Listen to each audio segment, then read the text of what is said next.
Duterte na naman ang may kasalanan, mga kababayan. Ang lahat ng problema hindi lang sa Pilipinas, kundi pati na rin sa mundo. Kasalanan lahat ng Duterte ito. Dahil, mga kababayan, natatandaan nyo yung viral ngayon? Yung insidente ng pamamaril sa Australia, mga kababayan? Di ba napabalita sa international media na pumunta daw sa Pilipinas, mga kababayan, etong mga suspetsado? Ayun, mga kababayan, taranta, sinangagba, taranta. Para, mga kababayan, ilihis ang sisi. Nagpalabas sila ng balita, mga kababayan, na ito daw ang dalawang suspect ay nagpunta raw, mga kababayan, sa Davao City. Lahat na lang, mga kababayan, isisisi na naman siguro sa mga Duterte, pati yung insidente sa Australia, mga kababayan. Kaya nga pati si Baste, mga kababayan, umalma. Ang sabi niya, eto personal na account, mga kababayan, ni Baste Duterte sa Facebook. Hindi yung may checkmark, mga kababayan, pero yung talagang personal account niya, mga kababayan, profile. Sabi niya, ladies and gentlemen, Davao City has entered the global scene with the United States narrative engineering plan through the use of Philippine mainstream media and Western inclined as kissing Philippine politicians. Propaganda na naman daw ito, mga kababayan, ng mga Western media para manira, at nagisakay na naman, mga kababayan, itong mainstream media at itong mga kapuitan na mga politician. Dagdag pa ni Baste, just kidding, I'm just guessing. Grabe, no? Grabe, mga kababayan, no? Ang problema kasi dito, mga kababayan, sa international media, hindi naman sinabing Davao. Pero, etong mga kababayan, dito sa local, talagang pinagsiksikan nila na Davao City daw talaga. Hindi nila inimbestiga na, mga kababayan, kung saan talaga nagpunta later on. Basta kung mag-stop sa Davao, Davao na yan. Tapos ang usapan, no more investigation. Andyan na sa Davao City. Kailangan natin idawit na naman ang mga Duterte. Hay nako, lahat na lang kasalanan ng mga Duterte. Samantala, mga kababayan, narito po ang ulat niyan, narito Military-style training umano ang pinunta ng Bondi Beach gunmen sa bansa. Dito na rin specifically daw, nagmula daw sa Davao, mga kababayan. Pero nagpunta sa Maynila, Ang sabi ng investigasyon na nabangag dito, galing daw sa Davao City and then nagpunta sa Maynila and then Maynila to Sydney. Sila na-impluensyahan ng mga terorista. Lumitaw na naman ang pangalan ng ISIS at dahil dyan, naka-alerto ang mga pulis. Wow! Rhyme yun, Pero sa ngayon, wala naman daw seryosong banta. Dagdag ng palasyo, Walang seryosong banta. mabahala. Huwag babahala. Ay nako, huwag babahala dahil andun na sa Davao andun ang pangalan sa Davao, mga kababayan. Problema na yan ng mga Duterte.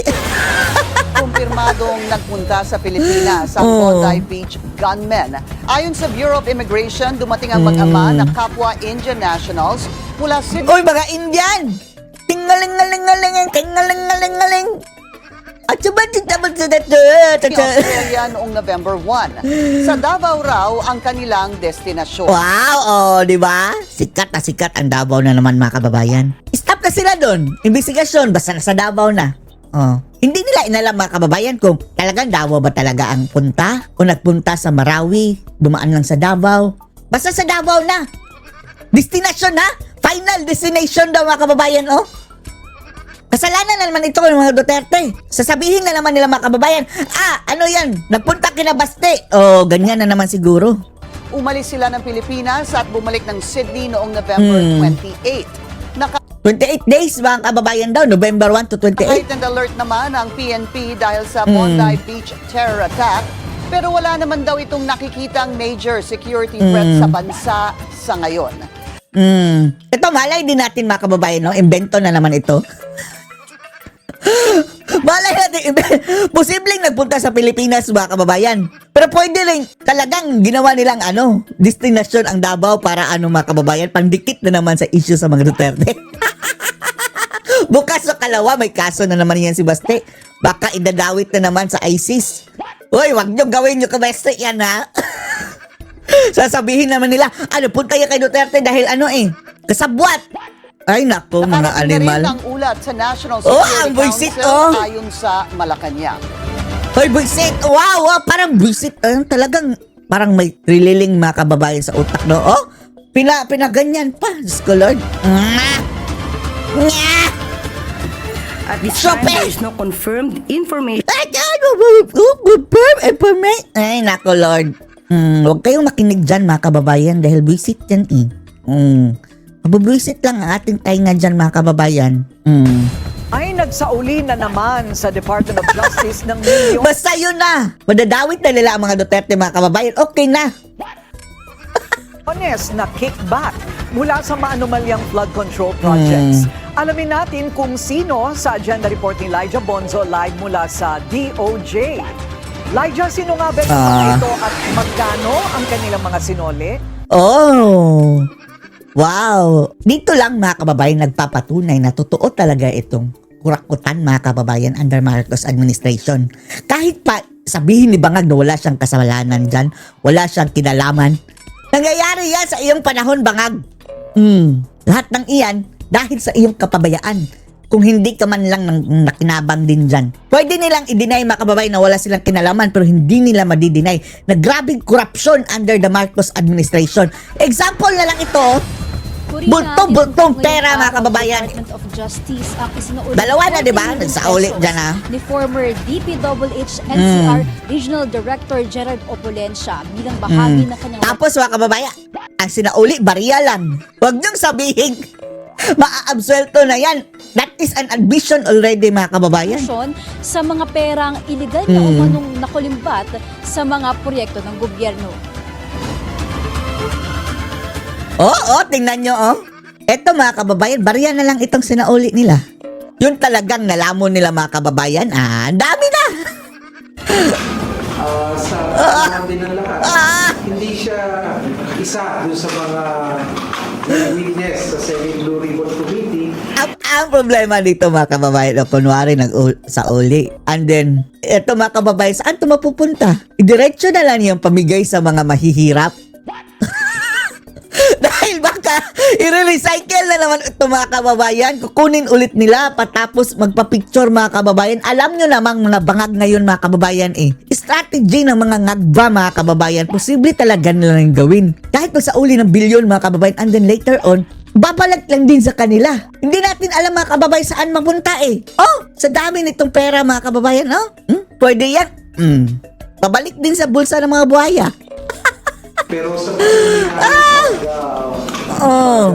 sa saliksik at paghikayat sa mga nais lumapit at tumulong sa pamayanan, nabatid ng kagawaran. Grabe, ng mga nalalaman. Bidang-bida sila, mga kababayan, Yan, para mahabol natin yung mga dapat talagang naman. Unang-una, mga kababayan, walang kurakutan na mangyayaring ganito kung talagang nagtino ang ating presidente, mga kababayan. So, eto, mga kababayan, this is the proof. Bagamat barya lang yan, mga kababayan, para sa kanila. This is the proof na grabe ang kurakutan dito sa ating bansa. Pero yung mali-maleta ni Zaldico, talagang totoo yun, mga kababayan. Ito ay napag-aralan ng ating panel of prosecutors. Wow, napag-aralan, no? Pagpapatibay ng ating kaso. Proud na proud pa sa uli, na akala pa, parang siya ang nakaano, mga kababayan, nakabalik ng pera. Ikaw nga nagnakaw, visit ka. Ang 40 million pesos ay bahagi lamang ng 150 million pesos na nakatakdang isauli ng Opulencia.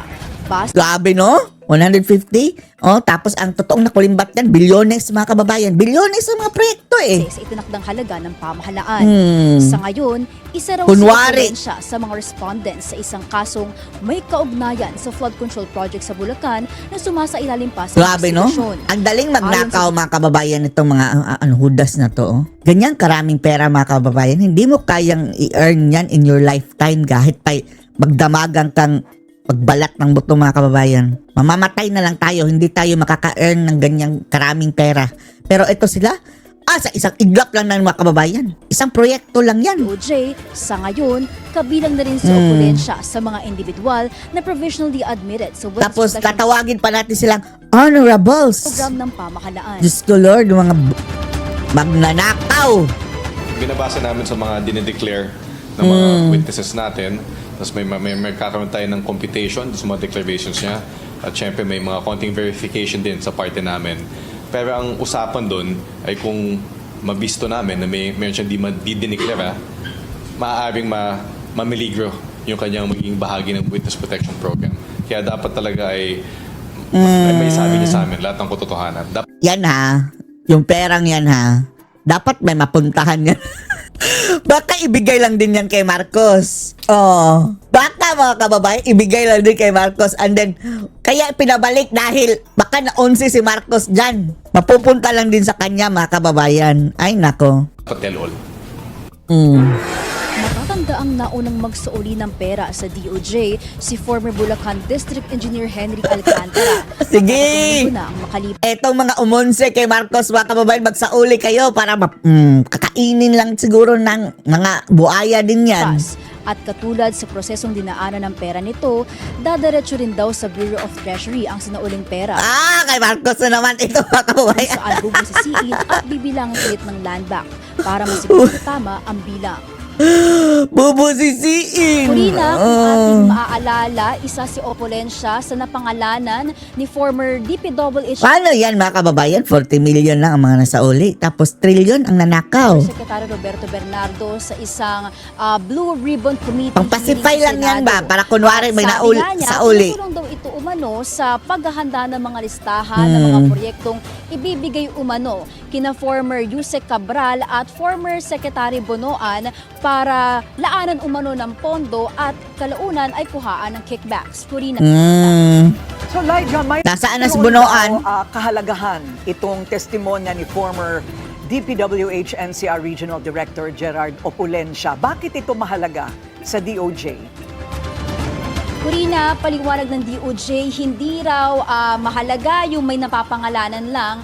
Ang mahalaga para sa ahensya ay may mga kayang magpatunay sa salaysay ng isang individual. At paliwanag nga ng DOJ, Ay, nako. isa sa mga tinitignan nila talaga ay kung pwede bang masubstantiate o makorroborate ng mga salaysay na ito ang mga Sige. sinasabi ng isang tao. At paliwanag nga ni Prosecutor General Fadulyon, ginagawa ito Sige pa more. ng testimonya o salaysay ni Opolensya. Corina. Ayan, so asahan natin na baka Dapat na ikanta kang politician, Mr. Kurakot. may idinawit pang iba si Ginoong Opolensya sa kanyang sinumpaang salaysay na malalaman na lamang natin sa hinaharap. Maraming salamat, Ay, Lyja. nako. Kaya wala tiwala dito, mga kababayan, na si Marcos Marcos ay, nako. Another budulan na naman ito, mga kababayan. Live mula sa DOJ. Kasunod ng umano'y deadlock sa DPWH budget. Deadlock na sila, mga kababayan, Tapos ang sabi ni Lacson, i-reenact na lang daw ang 2025 budget na the most corrupt budget in Philippine history. Diyos ko, Lord. Ay, nako talaga, Lacson. Pamin ng ahensya na nagkulang ito sa pagbibigay ng datos sa Senado kaugnay ng kanilang pondo. Kaya naman nag-sorry si DPWH Secretary Sorry. Walang sorry. Pagbayaran mo. Ang Ngas. agenda report ni Hannah T. live mula sa Senado. Hannah, so ano ang sabi ni Dizon? Ano ba yung kanyang inaamin talaga? Aminin. Corina, inaamin ni DPWH Secretary Vince Dizon ang Natatakbo siya sa 2028 na halalan at ginagamit niya ito para magpasikat. kakulangan sa impormasyon tungkol nga dun sa updated na presyo o yung data ng mga presyo ng materyales ng Sige, ibigay mo sa amin ang materialis na yan. Kulang pa yung pondo ninyo. Overpriced nga yung mga nila, mga kababayan, mga sinasabing mga materyales. Overpriced. kanilang ahensya. At tama ka nga doon sa sinabi mo kanina, sinunod na nga ni Dizon itong panawagan ng Senado na bigyang linaw itong mga detalye sa budget nila for the next year. At Gusto ni Lacson na mag-reenact na lang sa 2025. kasunod niyan, tinuloy na ng Senado ang BICAM ngayong araw Vice-Cam. matapos itong maudlot kahapon. Humingi na ng paumanhin si DPWH Secretary Vince Dizon tungkol sa limitadong impormasyon ng pondo ng kanilang ahensya. Syunga ka pala. Palusot na naman yan, mga kababayan. Sa tingin natin, yan na-pressure yan si Dizon, mga kababayan. Dahil sa billion din, Billion din ang mawawala. Napagalitan siguro yan. Yan ay pagdating sa kanilang CMPD o construction materials price data na naging basihan ng Senado para tapyasan ang budget nila. Ito ang basihan ng costing of materials ng kanilang mga proyekto. Una na kasing lumitaw si Dizon sa Open BICAM nitong weekend. Vice Cam.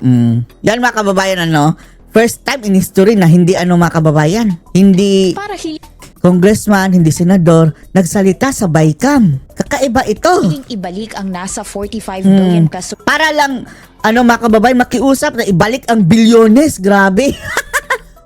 Bilyones, ha? reduction. Dahil mga nganib umano ang humigit kumulang 10,000 projects ng ahensya. Pero nanindigan ng Senado, Kalokohan. sinunod lang naman nila ang naunang isinumite ng DPWH na CMPD na naging basihan ng kanilang reduction. Kinilala ni Dizon ang insufficient data na pinrovide nila dahil regional adjustment factors lang daw ito. Ito mga kababayan, overpriced na nga yung inyong mga proyekto, tapos short pa daw. Bakit short kayo sa kita? Kulang pa sa inyo yung tinubo ninyo? Derive lang mula sa generic na assumption nila ng costing ng mga materyales. At hindi raw dapat ito maging basihan sa pagtapyas ng pondo. Kailangan project-specific ang mga presyo ng CMPD at consistent ito sa engineering at procurement rules. Kaya naman, nagsumite ang DPWH sa mga mambabatas ng additional project category-based data na may mas maayos umano na price adjustment. Kinonsider price daw nila adjustment. dito ang localized behavior ng merkado sa kasagsagan ng flood control scandal. Pumutok ang panawagang pababain ng presyo ng construction materials. Akala ba natin pinababa mga kababayan, tapos ngayon tumaas daw ang presyo? Matapos lumitaw na isa ito sa ugat ng pagtanggap ng kickback ng mga opisyalis ng gobyerno. Kinumpirma ni Senate Finance Committee Chair Win Gatchalian ang pagtanggap ng apology at explanation ni Dizon. Pinag-aaralan na raw nila ito at ang pinakamahalaga sa Apology? Senado, walang overpriced items para Wow! sa 2026 at ma-implement ang mga Wow! proyekto Ang linis! Wala dang overpriced! ayos. Hindi na raw Sinong on time maniniwala ngayon sa ang inyo? budget schedule ayon kay Gatchalian.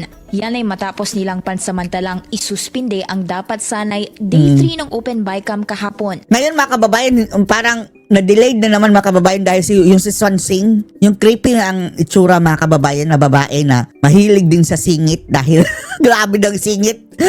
Ang laki ng siningit mga kababayan na pondo. Late comer mga kababayan.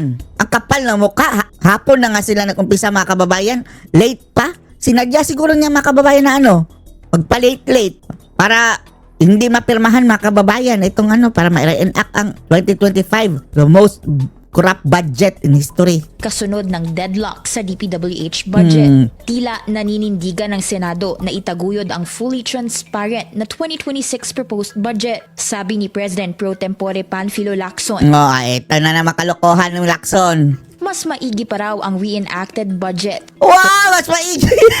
Ayan mga kababayan. Yan Hindi na nakakapagtaka. Bagoong Pilipinas mga kababayan Ipipilit nila mag-reenact talaga mga kababayan para mas malaki ang kanilang kakainin. Dahil sa 2025 budget mga kababayan, andyan ang flood control na sandamakmak mga kababayan na proyekto na budget. Pati ayuda. Isa sa kurap na pondo para sa 2026. Bakit hindi ba kurap ang 2025? Ungas? Corina, una nang sinabi ng ilang mga senador na ayaw nilang humantong sa reenacted budget para sa 2026. Pero gusto ni Lacson Pero ngayong BICAM season, tila lumilitaw yung ilang red flags sa pondo, sabi ni Senate Majority Wala Leader ito, lokohan na naman ito. Kasabwat ito ng bagoong mga kababayan. Mga bagoong na naman ang 2026 budget, nasa likod even nito. if it means delaying it. Basta raw with less fat as much as possible. Delaying, example mga kababayan, madedelay ng dalawang buwan.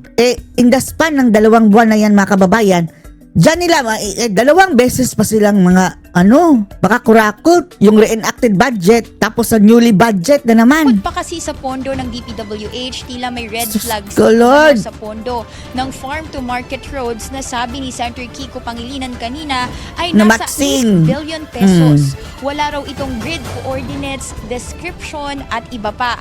At nagtataka nga si Lacson kanina kung saan galing itong sumulpot na bagong items at kung Grabe Grabe ang mga sumusulpot na item mga kababayan ano nga nga sila sumulpot. Bagamat umiiwas na nga raw sa flood control projects, may lumitaw namang iba pang mga kaduda-dudang proyekto. Kaya kaduda-duda. naman, sabi ni Lacson at ng iba pang senador, they stand by Gatchalian's side on pushing for full transparency on the budget. Full transparency and then mayroong break mga kababayan. Sige, walang camera. Doon sila nag-usap-usap. Transparency, pinaglolok ko lang tayo mga kababayan. Kunwari daw, suspend. Tapos, usap-usap sila. Corina. Transparency pa ba yan? On the budget and on the transcript of the BICAM. Kasi hindi natin na malaman sino ang nag-i-insert. Balak nila tungkol doon sa Grabe, no? roads budget na may red flags. Bubusisiin din. Actually, nabanggit kanina doon sa interview with Pangilinan na ngayong araw dapat ay i-raise nila sa BICAM na bawiin itong naging desisyon tungkol nga doon sa 33 billion peso funding sa farm to market roads dahil nga doon sa lumitaw na 8 billion peso worth na red flags ng line Grabe, no? items. Bilyones yan mga kababayan, ha? Bilyones. At sa ating huling monitoring, hindi pa kasi nagsisimula itong BICAM dahil kanina may ilan pang mga senador na wala pa doon sa PICC. Number Pero 1 na yan yung si Swansing. Nag-umpisa na lang mga kababayan, andun pa siya sa kalsada. yung balak na aksyon ng Senado Papunta pa lang. pagdating sa farm to market roads. Corina. So kung babalikan naman natin yung DPWH budget, ang ibig sabihin, Hana, hindi pa inaaprubahan ng Senado yung request ni Secretary Dizon na ibalik ang natapyas na 45 billion. Huwag na yung ibalik. Nanakawin lang din yan. Kanina hindi pa nila ito napagdedesisyonan dahil they've yet to see the complete data nung isinumite ni DPWH Secretary Vince Dizon kasama yung apology letter niya kanina at sabi naman ni hindi Secretary uubra Vince yung Gatchalian, letter mo, kaya Ngas. araw nila hinihimay Wala ito kami ay- pake dyan sa letter mo. Bilyones ang pinag-uusapan dyan, tapos isang letter lang mga kababayan. Yung letter na yun, nagkakahalaga ng bilyon. Mayroong yayaman dyan mga kababayan. dahil gusto nilang maiwasan ng isa na namang corrupt na budget para sa Bakit si Lacson gusto mag-reenact? 2026. Gusto niyang iwasan? Maraming salamat, Hana T. Nag-uulat ng live mula sa Kalokohan. Senado. Atrasado ng isang araw ang pagtalakay ng BICAM sa 2026 budget. Sentro ng diskusyon ng magkaibang panig ng Kongreso sa hirit ng DPWH na ibalik ang kinapyas nitong pondo. Saan nga ba nag-ugat ang desisyon ng Senado?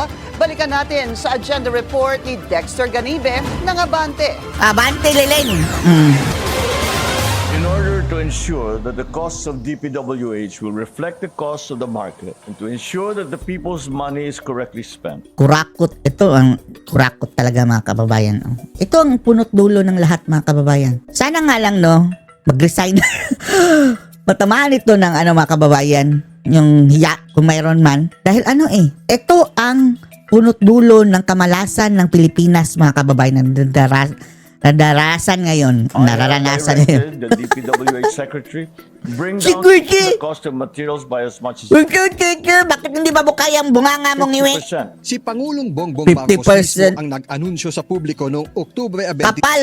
Lahat ng pinagsasabi nito ay budol. Ngayon mga kababayan, nabutata na naman kay Baste mga kababayan. Gusto niyang mag-opening doon sa tulay na inaangkin niyang legacy doon niya mga kababayan. Mapamana daw sa taga Davao. Pinilit niya na mag-open daw ng December 15 kahit pa kulang-kulang pa sa mga mga kababayan. Mga materyales, wala pang mga equipments sa street lights, at saka mga anong tawag dito, mga signs sa traffic signs, mga railings, mga kababayan. Hazard, nagyabang. Tapos yun pala, hindi pa pwedeng i-open. Inangkin na nga niya, ng budol pa. 5 na inatasan niya si DPWH Secretary Vince Dizon na ibaba ang presyo ng mga materyales ng hanggang 50%. Kagaya lang din niya ng yung sabi niya, ibaba ang presyo ng yung palay dati. Bigas. Hindi nangyari. Budol na naman. All for the mga kababayan, propaganda. Nakita niyang overpriced Walang ang mga kwenta. nakasaad sa panukalang budget ng DPWH. Mamaya na kayo miniwala kung talagang bumaba.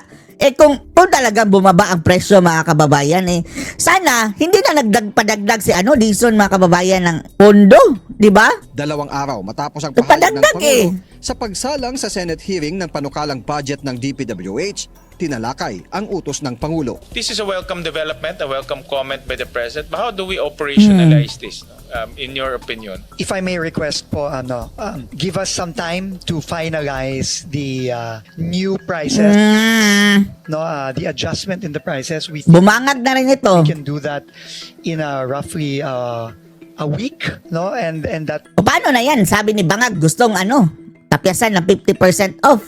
Tapos ngayon, maghihingi kayo ng dagdag dahil kulang? will form So budol talaga. the Napaka-budol. costs, Another budol. moving forward. Sa computation ng Pangulo, nasa 30 Grabe! Kailan ka pa naging computer? O taga-compute Bangag. Obviously mga kababayan, mali ang computation dahil nanghingi na nga si mga kababayan, si Dizon ng bagong pondo. hanggang 40 billion ang matitipid ng gobyerno kapag natanggal ang overpricing sa DPWH construction materials. Bakit magpadagdag kayo? It's money that we can use for services such as health, Baliktad talaga ito si Bangag mga kababayan. No? Baliktad talaga, no? education, and food that our people desperately need. Kaya sa Senate hearing, Mababawasan daw ng 40 million tapos humihingi ng dagdag ng another 48 million. hiniling ni Dizon na wag alisin sa kanilang budget ang masisave mula sa overpricing. Suhestyon niya, baka maaring magkaroon ng special budol, provision sa meaning DPWH budol. budget para ilaan sa ibang proyekto ang matitipid na budget. Savings generated from the reduction of the cost of materials, the new cost of So budol lang pala yung sabi ni Bangag na matitipid natin. Ang delikado niyan mga kababayan, kinumpit na daw ni Bangag, sigurado siya Tapos kung mayroong tipid mga kababayan, baka yun ang automatic nilang nanakawin, Diyos ko Lord. Kaya wag niyang ibigay sa kanila. Automatic. Easy money na naman. must Ay, be, nako. and we leave it up to Congress to decide on what to do here. But the savings must be used for For corruption. very specific items, like maybe a menu, A menu. the menu of the DBM for infrastructure projects, or Yan mga kababayan, delikado. Nakatipid nga tayo pero mapupunta naman sa mga walang saysay mga kababayan. or other expense Wala, items, utal-utal in na the hindi nga alam kung saan mapupunta. budget. Wag niyang Bagay ibalik na niya na. sinang-ayunan ni Senate Finance Kasang Committee ayon ka naman. Sherwin Gatchalian. Dali mo namang dahil mauto. maaari itong magamit sa ibang proyekto sa edukasyon Wala pa ngang at kalusugan. October 27, ang budget hearing sa Senado at binigyan ng DPWH ng 5 araw para magsumite ng mga pagbabago sa bawat proyekto, bagay na mahirap anyang magawa sa limitadong panahon. Mahirap po kasing Ang taas ng oras nito mga kababayan, tapos ngayon lang nila tinrabaho. Palibasa, etong mga congressman at mga senador, ang daming bakasyon. Kung bawasan niyo yung bakasyon, matagal lang tapos yan. Lahat ng mga kababayan, daig pa mga estudyante sa bakasyon. At iisang buwan. gigang ng kung ano ang babawasan, ano ang hindi. Obviously the program of works are different across projects. So it might be virtually impossible for us to do that. Wala na to. Given the Wala na to. Du. Baka kung andyan ka sa bagong Pilipinas talaga mga kababayan, ganyan na ganyan na talaga yung mo, mangyayari sa'yo. Batay sa isinumite ng DPWH na bagong computation, pinatupad ito across the board sa lahat ng DPWH project na umabot sa 45 billion ang natapyas. Kaya sa kanyang pagharap sa BICAM meeting, BICAM. pambihirang pagkakataon para hilinging ibalik ang natapyas na budget, kaparehong dahilan ng sinabi ni Dizon ang magkakaibang presyuhan ng materyales sa bawat Kaya hindi Lokohin yung ulol nyo. maaring ipatupad ang iisang presyo lang para sa buong bansa. Para sa agenda, Dexter Palusot Calibe, na naman. Palusot na naman. Abante leleng. Matapos ma-postpone ang BICAM kahapon dahil sa umano'y deadlock sa DPWH budget. Tuloy na ulit ang debate sa PICC. Narito ang agenda report ni Joan Manalo, live mula sa PICC. Joan, ano na ang latest dyan?